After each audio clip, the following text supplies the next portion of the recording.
Well, good morning. How's everyone enjoying the conference? Yeah, very good. Well, I'm delighted to be here. I'm Garrett Walker. I'm the CHRO of Total Brain, and I had a chance to present this similar material yesterday and again today. But before I start, I'd also encourage you to go to the 12 o'clock keynote where our CEO will be going into a much more in-depth discussion about our product and our solution, our HR solution. But just as a little bit of background, I am the CHRO now of Total Brain. Was with IBM for a very long time as a senior HR executive and a CHRO for a large pharmaceutical company in the United States, and spent a lot of time in India with IBM when we were first building out the business process outsourcing business in the early 2000s. So this is a neuroscience-based technology which allows you to measure the capacities of your brain.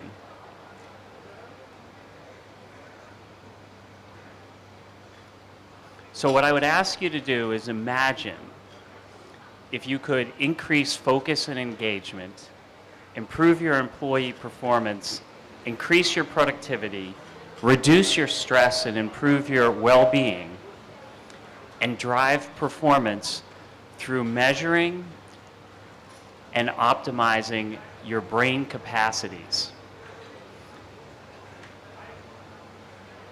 So our solution is a mobile technology. It's an app. Does everyone have a phone here?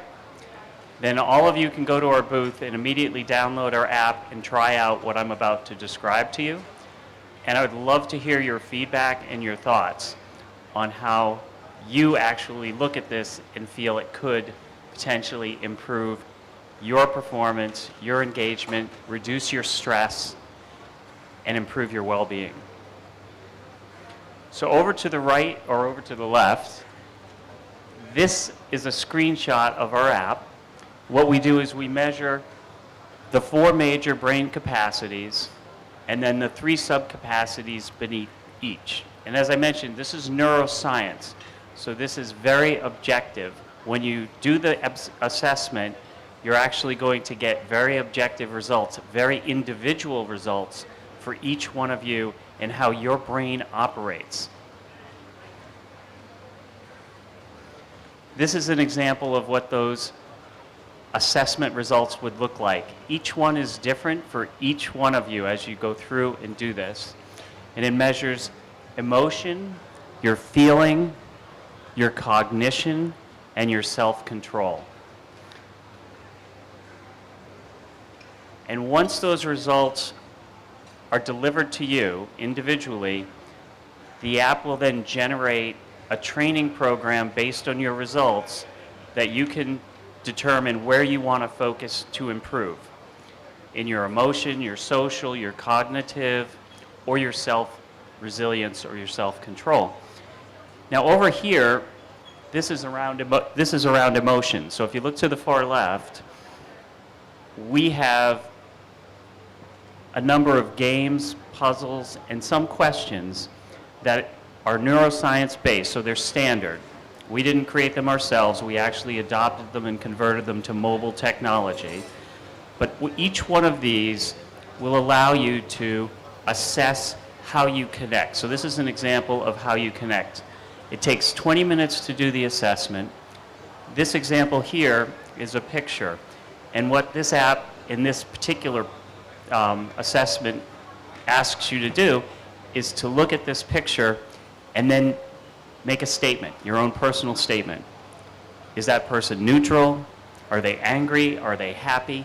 what it's doing is it's dynamically assessing over those 50 pictures, how do you connect with people? How do you read people? How do you understand them? And based on those results, you'll get a training program that will indicate, based on how well you understand other people's emotions, how to improve that, how to read others.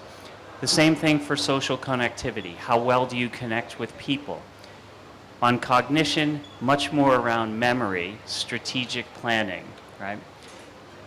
On self-control, it measures how strong are you, how resilient are you to different forms of stress. And through this result and the training programs, you're able to understand yourself and what you want to improve on. So when we talk about well-being, how many people experience stress in the workplace? Yeah. And some stress is good. Some stress actually helps us perform better, but when it reaches a certain threshold, it's debilitating. You're less engaged, you're less focused, you have lower energy. And so learning how to manage that stress is very important.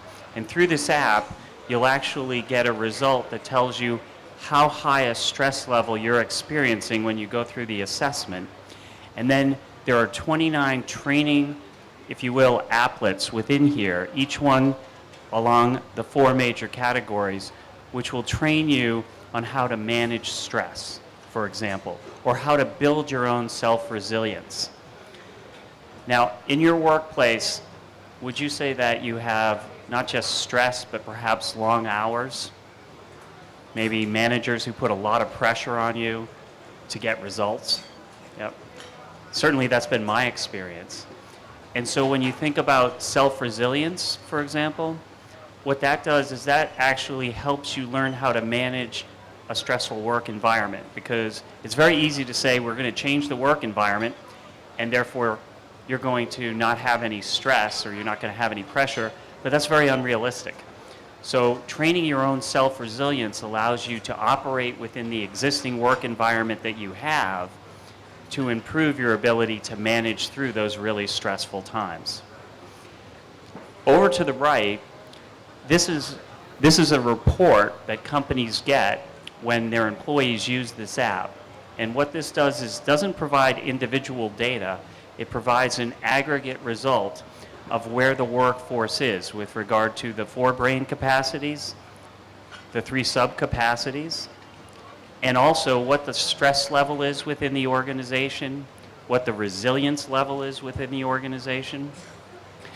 Now let me ask you a question. As you think about that as HR professionals, would that be helpful if you were a manager or a senior leader in the organization to know how your department or your organization is performing in these areas?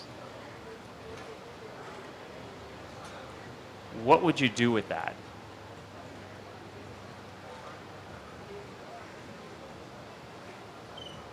Well, let me express to you what many of our clients do. So we have some very large clients, some multinational clients. Our largest multinational client here is Accenture. Our largest U.S. client is Boeing.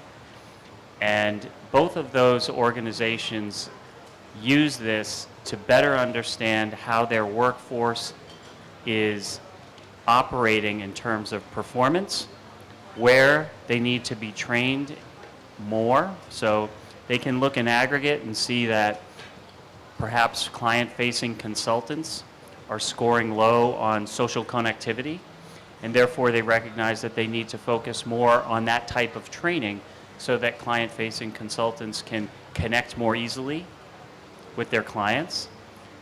On the emotion side, so they can better read the client when they're talking with them.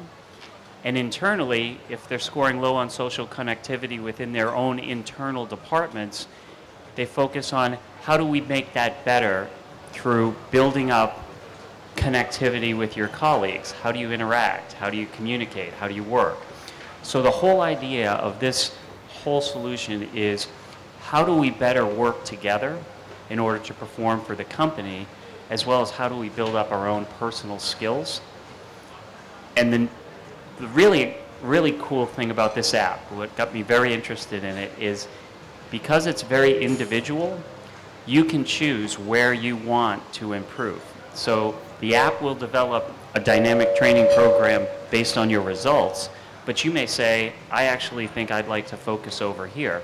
And you can simply select that and develop it.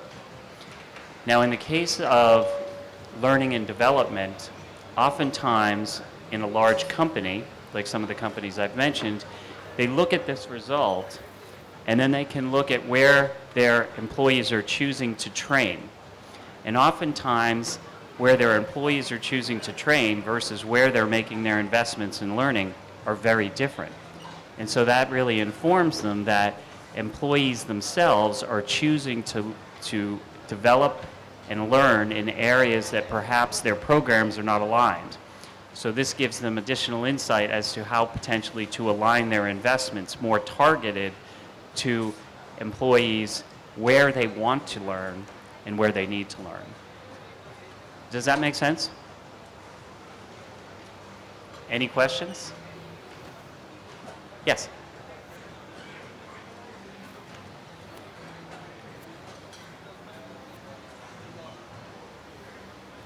Hello, sir. We come from Chandigarh University. So I wanted to know that your company is giving us subscriptions, right? We have subscribed to Total Brain. How can students benefit from this app, and what are the various ways that we can track? You have given us ways for employees, right? How are our students going to be benefited from this? I just wanted to know that. So that's a great question. The question is, in addition to employees being able to benefit from this, if you're a student in a university, how would Total Brain potentially create value and add value for you while you're in the university? And what I would say is, as you move from the university into a business or into a job or a role, what Total Brain will do is, it's not just for employees. Total Brain can measure, identify, and train ages from age 4 all the way up until 80 or 90. So in the past, there was actually it was science that said that at a certain point, your brain is pretty well formed, and what you know is what you know. But the most recent advances in neuroscience actually have now demonstrated that your brain is constantly growing and learning, and that through different types of neuroscience training, you can develop new ways of thinking. You can develop innovation and creativity in very different ways than, say, attending a class, because what you're doing is actually building a new biochemical pathway in your brain. From a student perspective, I think it's a tremendous opportunity to identify while you're learning where are the areas that you most want to develop in order to be successful in getting a job, for example. Also, the companies that use Total Brain often apply certifications based on level of achievement on the training. So to your question, what would be the value? Well, for the multinational companies that have Total Brain deployed here in India, if you are applying and you also had those same types of certification levels, you'd reached a certain user level or a master level in some of these, they would recognize that as something that you had achieved that they are currently doing with their own employees. Another great example for you on that would be, oftentimes when you're hiring people, and this applies to both professionals who are looking for another job or interviewing, you only know what you see on the resume, you only know what you experience when you meet the people. Some people are great interviewers, some people are great interviewees. But once you get into the company, you truly start to experience what that company is about.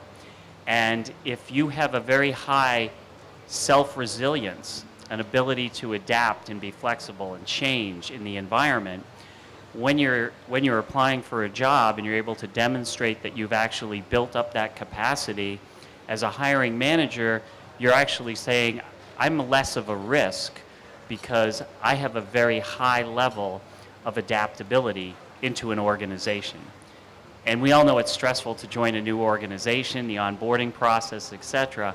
But what you're doing is basically saying, this is not an unknown for me as a candidate. I actually have a level of resilience or I have very strong social connectivity.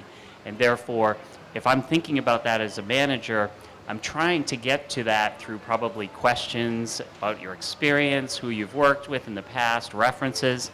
But this is objective, this is science. You either are at this level or you're not at this level. So it's a very powerful tool in really demonstrating personally where you are in those particular areas. Does that help? Yes. Mental health is an extremely pertinent issue that organizations are facing today. So I think Total Brain is doing a really good job. But as an employee, how much would I accept an app to direct how I feel? Because it's still a taboo in a country like India, where mental health is still an issue that is considered to be something that we don't want to talk about. So as an employee, how do we generate buy-in from the employees? That's a great question, and it's right on target.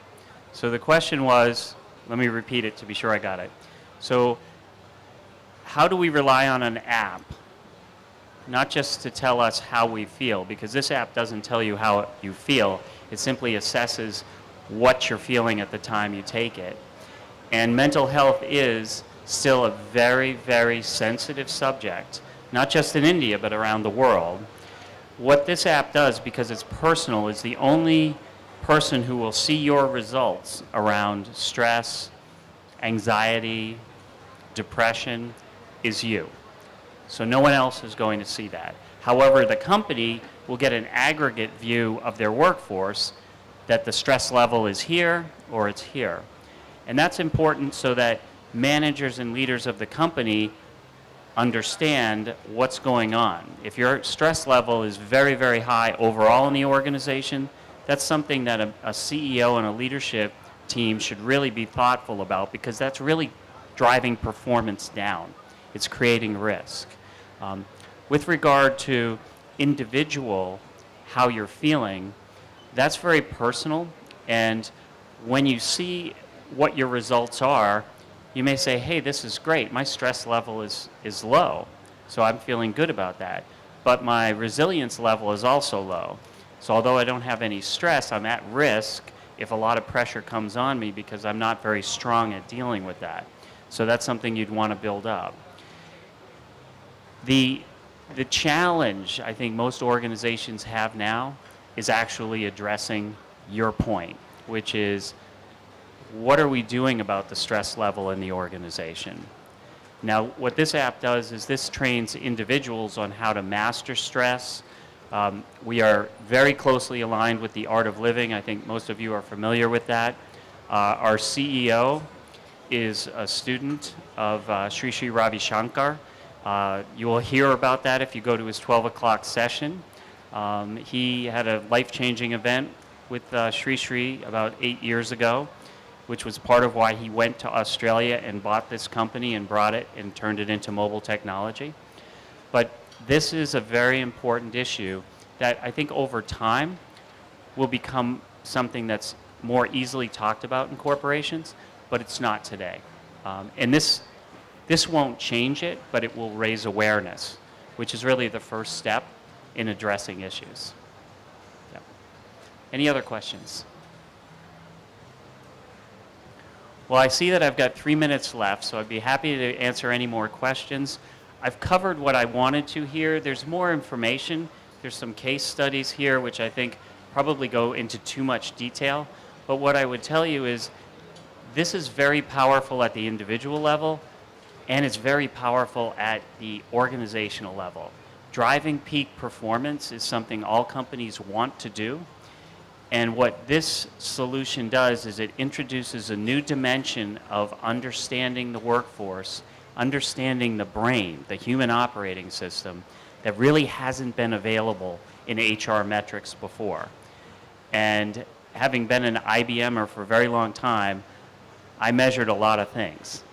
And I was in HR, so I measured quite a few things. But most of what I was measuring was something that was historical or transactional or subjective about competencies. Competencies are very important. This doesn't replace competencies, but it gives you a different view, because a competency is based on what others assess you at, right? It's observation. This is scientific assessment. So it's more around capacity and capability than a demonstrated competency or experience.